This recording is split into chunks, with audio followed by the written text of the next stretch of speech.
Bismillahirrahmanirrahim. Assalamualaikum warahmatullahi wabarakatuh. Kepada yang terhormat, dosen pengampu mata kuliah, Bapak Cipto Wardoyo, kami dari kelompok 4 yang beranggotakan saya sendiri, Muhammad Dafa Caniago, lalu ada Nadia Pravitasari, Nazwa Putri, dan juga Niswa Kintara. Pada kesempatan kali ini kami akan memaparkan atau menjelaskan makalah ataupun artikel yang berjudul Critical Discourse Analysis of War Reporting in the International Press, The Case of the Gaza War of 2008 to 2009. Untuk yang pertama di bagian abstrak dan juga introduction akan dijelaskan oleh Nadia. Pada Nadia dipersilakan. Terima kasih Dava. Yang pertama saya akan menjelaskan tentang makalah ini menggunakan Critical Discourse Analysis atau CDA untuk mempelajari bagaimana aktor sosial politik direpresentasikan dalam liputan media tentang Perang Gaza tahun 2008 sampai 2009.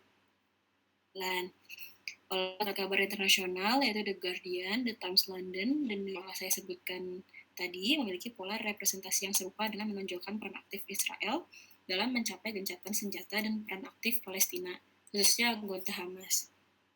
Dalam menolak gencatan senjata, representasi ini mencerminkan orientasi politik dan ideologis mereka yang liberal dan konservatif pada surat kabar tersebut dan menggambarkan bahwa perang diarahkan melawan Hamas. Next slide. Introduction. Makalah ini memakai analisis wacana kritis atau CDA tentang liputan pers US dan Inggris mengenai Perang Gaza tahun 2008 sampai 2009 pada 27 Desember 2008 dan 18 Januari 2009. Makalah ini bertujuan untuk menguraikan secara khusus praktik wacana dan fitur linguistik yang bertanggung jawab dalam menggambarkan representasi aktor sosial tertentu. Penulis mempunyai motivasi untuk melakukan penelitian ini karena CDA memiliki agenda politik yang nyata, yang sangat relevan untuk meneliti liputan perang. CDA juga memiliki tujuan untuk mengubah realitas sosial yang ada di mana wacana terkait dengan cara tertentu dengan elemen sosial lainnya, seperti hubungan kekuasaan, ideologi, strategi, dan kebijakan ekonomi dan politik. Ini adalah salah satu tujuan utama makalah ini dalam menganalisis pelaporan perang di pers internasional. Makalah ini tidak bertujuan untuk menyalahkan satu pihak atas yang lain, melainkan untuk menunjukkan faktor-faktor yang mempengaruhi pelaporan perang Gaza tahun 2008 sampai 2009. Next slide.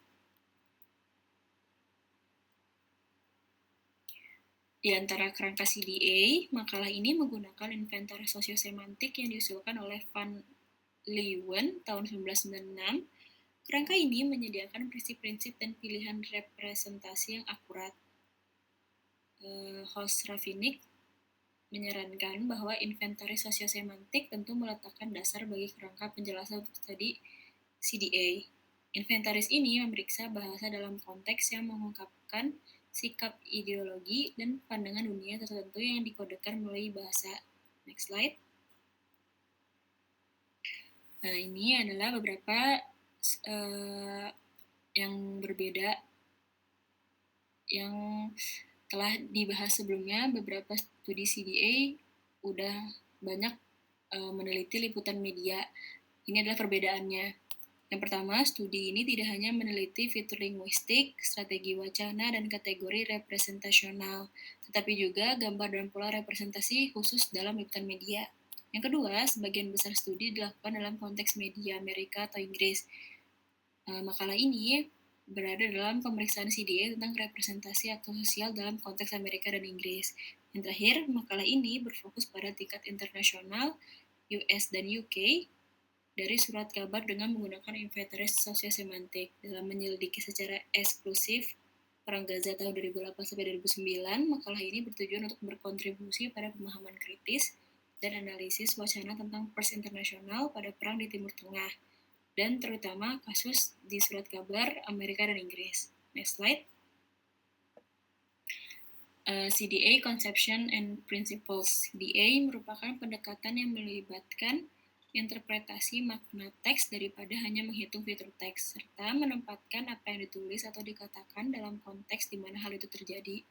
Pendekatan konstruktivis CDA menegaskan bahwa makna dalam wacana tersembunyi di balik kata-kata dan bahasa memiliki peran konstruktif dalam membentuk representasi sosial. Analisis kritis dalam CDA berfokus pada praktik wacana yang dibangun dalam proses produksi dan konsumsi berita, serta konteks yang lebih luas yang membentuk wacana tersebut.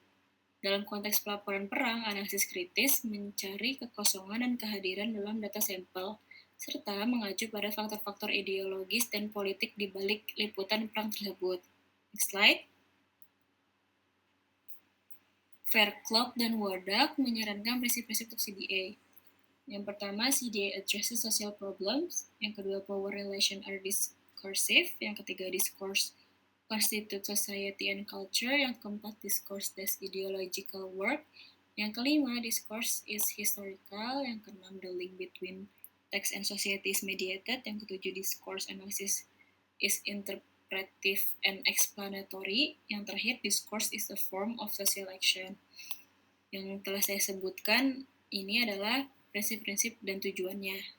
CDA digunakan untuk meneliti representasi aktor-aktor sosial Israel dan Palestina dalam wacana 4 surat kabar US dan UK yang berpengaruh dan internasional dalam liputan perang Gaza tahun 2008-2009, menyoroti fitur-fitur linguistik dan praktik-praktik wacana yang dipicu oleh produsen media dalam representasi aktor-aktor sosial tersebut, yaitu bagaimana mereka memanipulasi kognisi dan pengetahuan audiens target ketika melaporkan peristiwa perang. CDA kemudian meneliti sikap-sikap ideologis atau implikasi dalam wacana pers tentang perang Gaza tahun 2008-2009. Sekian dari saya lanjutkan kepada Dava.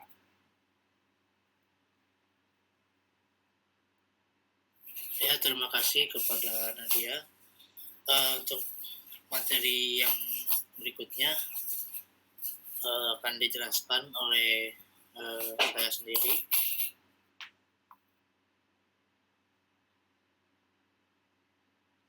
Jadi yang berikutnya masih bagian daripada introduction, yaitu ada interplay of discourse, media, representation, and ideology.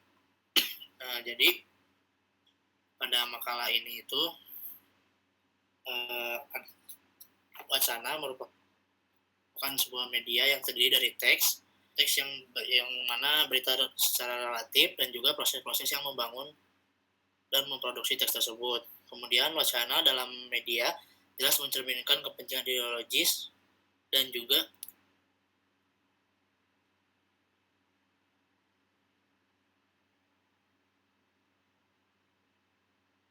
sisi mereka yang berkuasa seperti elit, politisi, yang lainnya. Nah, lalu si wacana media ini sebagai suatu peristiwa atau satu sisi yang memiliki pembagian antara produsen dan juga halayak, yang artinya salah satu fungsi dari wacana media adalah berkomunikasi antara dua domain, yaitu public dan private, mengenai pengaturan temporal, dan juga media membawa berita tentang isu berbagai masalah di dunia, misalnya politik, perang, kriminal, ekonomi, ataupun juga masalah sosial. Pada makalah ini penulis berfokus kepada bagaimana surat kabar yang dipilih meliput peristiwa perang di Gaza pada tahun 2008 sampai dengan 2009. Lanjut, next slide.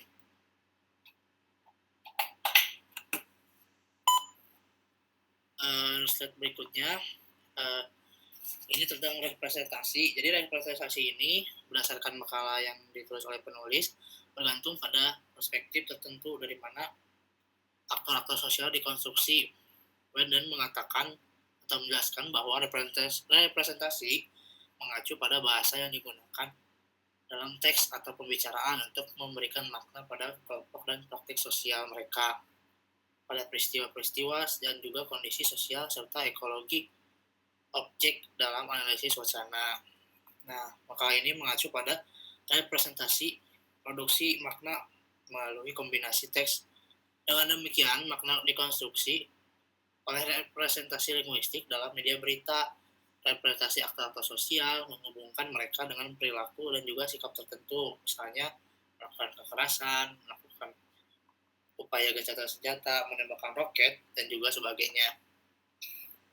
Nah, interaksi antara wacana, media, representasi, dan ideologi ini dalam pelibatan perang menjadikannya sebuah komponen dalam proses membangun berita, terutama ketika perang ini dianggap sebagai krisis antar nasional dan juga dapat diubah menjadi internegara ataupun juga sebaliknya.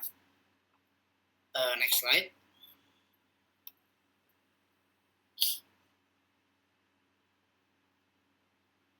Untuk next slide, mengenai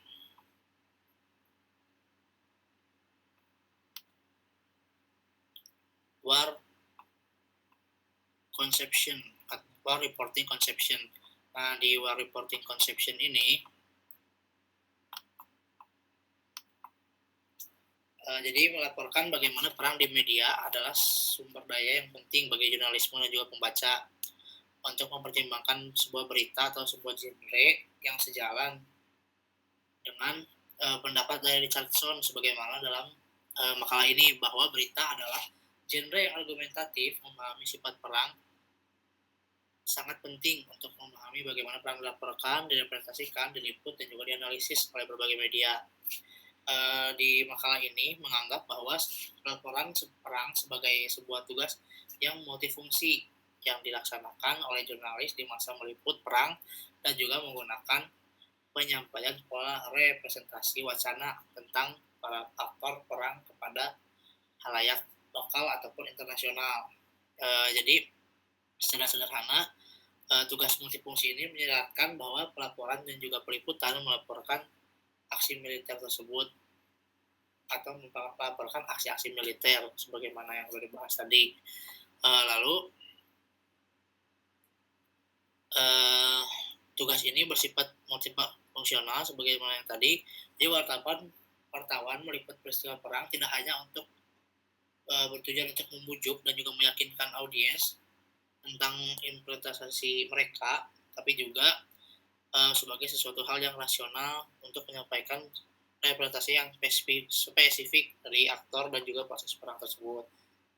Next slide. Slide berikutnya mengenai international news flow US and UK media. Nah, jadi berita internasional ini merupakan istilah yang agak tidak jelas ataupun bermasalah dalam membangun sebuah teori untuk menganalisis konflik dan perang media internasional. Berita internasional dalam artikel ini atau dalam makalah ini yaitu surat kabar yang memiliki pembacanya luas karena bersifat internasional. Nah, karena itu tadi ambilkan dua media atau pers, yaitu ada Amerika dan juga UK sebagai media internasional atau pers internasional, karena kedua media ini menggunakan bahasa Inggris yang merupakan bahasa yang banyak digunakan di seluruh dunia. Itulah mengapa alasannya sebagai jadi media pers internasional untuk di UK and US atau Amerika Serikat. Nah, terus ada beberapa perbedaan juga persamaan antara kedua media tersebut. Yang pertama, perbedaannya adalah latar belakang dari lingkungan baik budaya maupun politik yang berbeda. Nah, ini dapat mempengaruhi bagaimana warga negara menghadapi atau memandang berbagai isu terkait hal-hal yang ada di dunia, itu seluruh dunia, seperti menurut penulis di pada makalah ini. Kemudian sebagai konsekuensinya, perbedaan ini bisa mengacu pada tentang gagasan profesionalisme media dan juga filosofi dasar dari peran media dalam setiap masyarakatnya. Kemudian yang kedua, perbedaannya adalah distribusi dan ukuran atau range pembacanya. Dijelaskan oleh penulis di makalah ini, yaitu bahwa media pers Inggris yang berbasis di London merupakan surat kabar nasional terbesar di Eropa Barat, sedangkan yang di Inggris, yang di US sebagian besar bersifat regional dan juga memiliki beberapa penguat sekalian karena berisi dengan monopoli regional yang dikuasai oleh dalam persaingan yang sama. Jadi baik pers Amerika Serikat ataupun Inggris memiliki hubungan langsung ataupun tidak langsung dengan konflik-konflik Arab Israel atau yang terjadi di Gaza itu, sebagaimana yang dibahas oleh penulis. Mungkin sekian yang bisa saya sampaikan. Untuk materi yang selanjutnya akan disampaikan oleh Nazwa Putri. Next slide. Bisa disampaikan Nazwa Putri, waktu dan tempat saya persilahkan. Oke, terima kasih moderator Dava. Selanjutnya di sini saya akan menjelaskan tentang methodological analytical framework dari penelitian ini yang terdiri ada research question, data collection and sampling, lalu ada representative, purposized, systematic. Selanjutnya di sini kita bisa lihat kerangka analisis metodologis dalam kerangka CDA. Makalah ini menggunakan metode inventarisasi sosiosemantik untuk menganalisis teks berita yang menjadi sampel, di mana metode inventarisasi ini serangkaian teknik atau prosedur yang digunakan untuk mencatat dengan tujuan untuk memastikan bahwa catatan ini akurat. Lalu ada research question. Di penelitian ini, penulis atau peneliti menggunakan research question. Ada 3 research question, yaitu yang pertama, how do the US and UK newspapers discursively represent the social actors in reporting the Gaza War of 2008 until 2009? Lalu yang kedua, how are the representational categories used to construct the social actors in news stories and editorials? Lalu yang ketiga, what conclusion can be drawn from the representation of the social actors? Ketiga pertanyaan ini dipaparkan untuk menjawab bagaimana kenapa pemberitaan soal Gaza ini dianggap asing oleh beberapa surat kabar yang dipilih oleh peneliti. Ada dua jenis surat kabar, yaitu yang pertama British newspaper, yaitu The Guardian and The Times London, lalu ada American newspaper, The New York Times, dan The Washington Post. Kenapa penulis atau peneliti mengambil 2 surat kabar ini? Yaitu dikarenakan karena popularitasnya juga yang sudah populer di kalangan masyarakat, juga orientasi politik dan pendirian ideologi dari 4 surat kabar ini, yaitu liberal dan konservatif. Selanjutnya itu representative, purposive, systematic news stories. Makalah ini meneliti liputan berita tentang perang Israel di Gaza tahun 2008 sampai 2009 dengan menggunakan sampel purposif dari 40 berita dari 4 surat kabar yang tadi sudah disebutkan, karena hubungannya signifikan dengan topik penelitian, proses seleksi penelitian. Lalu ada beberapa proses seleksi yang dilakukan, yaitu yang pertama berfokus pada berita-berita hard news yang dipublikasikan di halaman muka, di halaman berita, dan halaman internasional. Lalu yang kedua hanya menyertakan berita-berita yang secara khusus membahas perang Gaza, karena topiknya di sini memang membahas tentang perang Gaza tahun 2008 sampai 2009. Lalu yang ketiga, menghitung jumlah kata rata-rata dari berita yang relevan di setiap surat kabar untuk memilih berita-berita yang panjangnya kurang lebih sama. Lalu yang terakhir, secara sistematis memilih 10 berita per surat kabar, 5 di atas dan 5 di bawah jumlah kata rata-rata. Metode ini bertujuan untuk menciptakan sampel yang mencerminkan liputan media yang lebih luas selama periode tertentu. Melalui CDA ini, belum lanjut. Di sini ada tabel di mana pemberitaannya ditemukan, yaitu dari The Guardian, The Times, The New York Times, The Washington Post. Lalu selanjutnya akan dijelaskan oleh Niswa. Ya, terima kasih Nazwa Putri. Selanjutnya, materi yang akan saya bawakan adalah Socio-Semantic Representation of Political Actors. Next slide.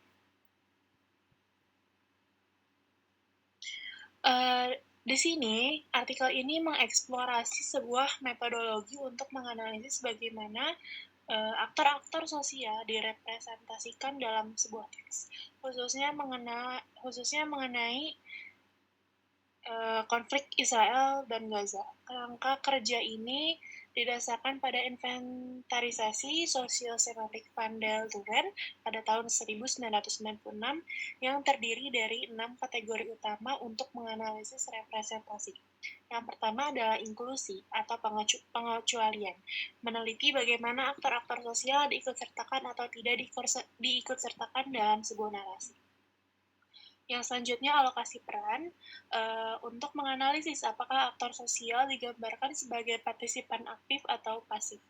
Yang ketiga, generalisasi atau spesifikasi untuk menyelidiki bagaimana para aktor sosial dirujuk baik dengan menggunakan istilah umum maupun nama-nama spesifik. Yang keempat, individualisasi atau asimilasi. Mempertimbangkan apakah aktor sosial ditampilkan sebagai individu atau kelompok. Yang kelima, nominasi atau kategorisasi untuk menganalisis bagaimana aktor sosial diidentifikasi dengan menggunakan nama atau sebuah deskripsi. Dan yang terakhir adalah fungsionalisasi atau identifikasi, mengkaji bagaimana aktor sosial dideskripsikan melalui tindakan atau karakteristik mereka. Dengan menerapkan kerangka kerja ini, para peneliti bisa memperoleh wawasan yang berharga tentang bagaimana ketidaksetaraan sosial tercermin dalam penggambaran media tentang konflik Israel dan Gaza.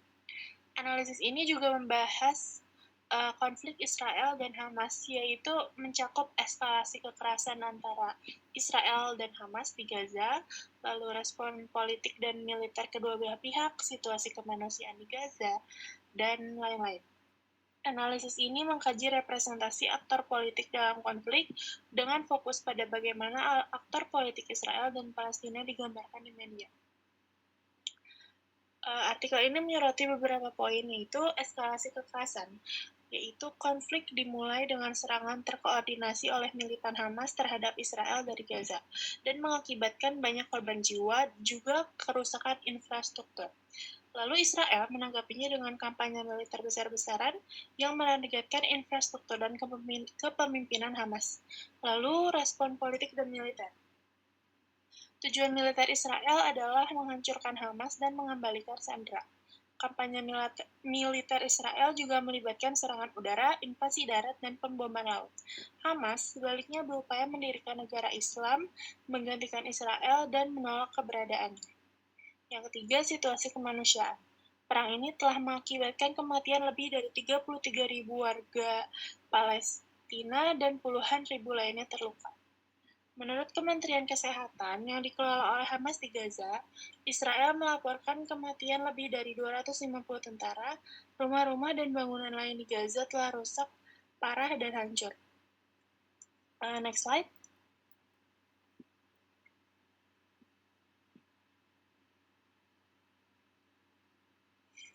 Lalu selanjutnya representasi aktor politik.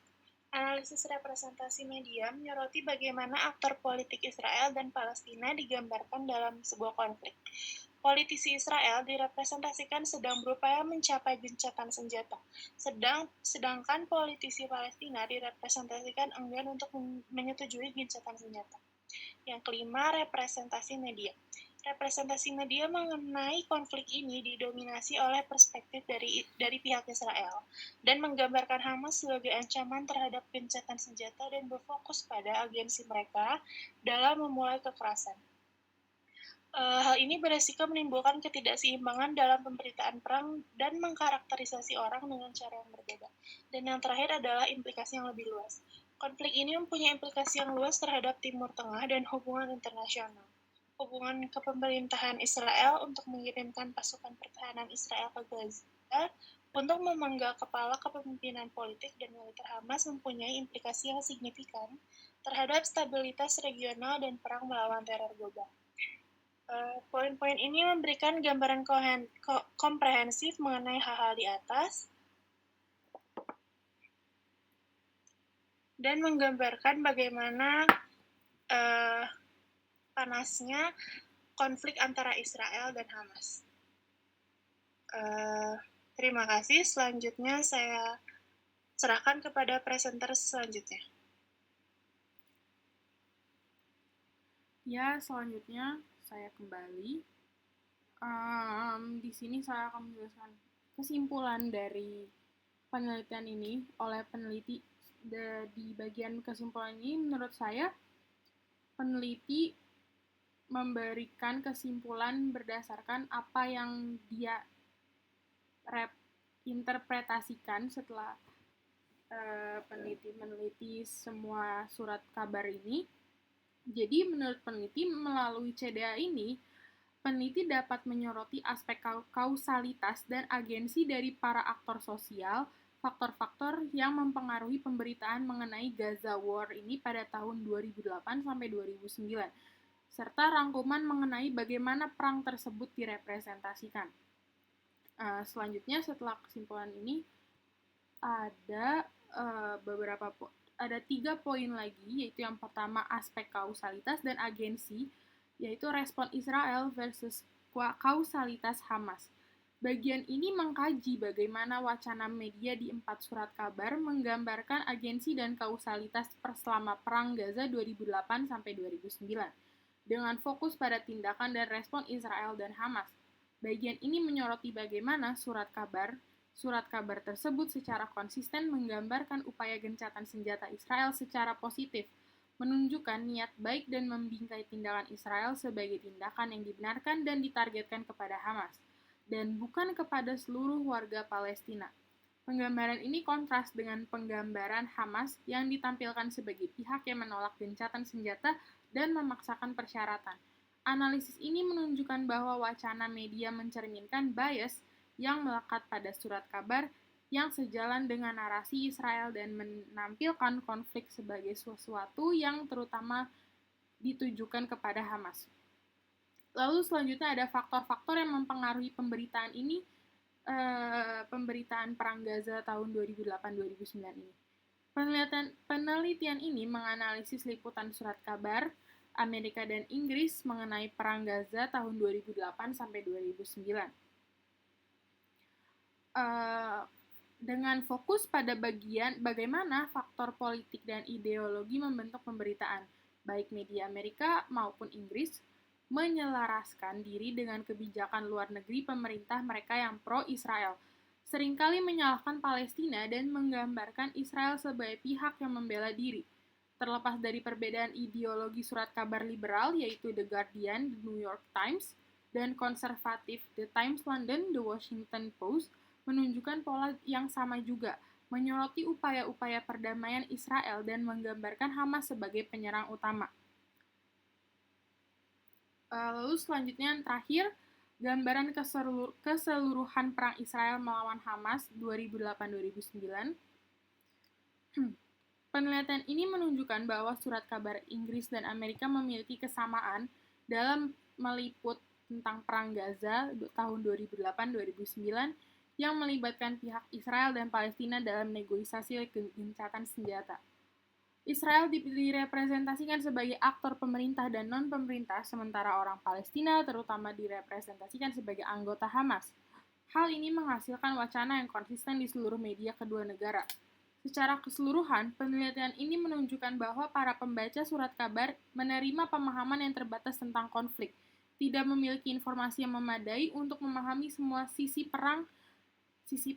Analisis ini berkontribusi pada studi analisis wacana kritis, yaitu CDA, tentang representasi media tentang perang, khususnya Perang Gaza tahun 2008 dan 2009. Sekian dari saya kembalikan kepada moderator.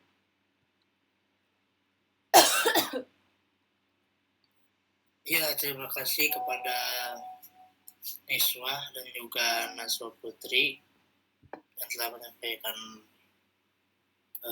pemaparan materinya atau reviewnya. Mungkin sekian dari kelompok kami atau dari kelompok 4 yang dapat kami sampaikan, dan juga jelaskan mengenai artikel Critical Discourse Analysis of War Reporting in the International Press, The Case of Gaza War. Mungkin cukup sekian dari kami. Kurang lebihnya mohon maaf bila ada kesalah kata dan lain sebagainya. Ikan teri, ikan sepat. Assalamualaikum warahmatullahi wabarakatuh.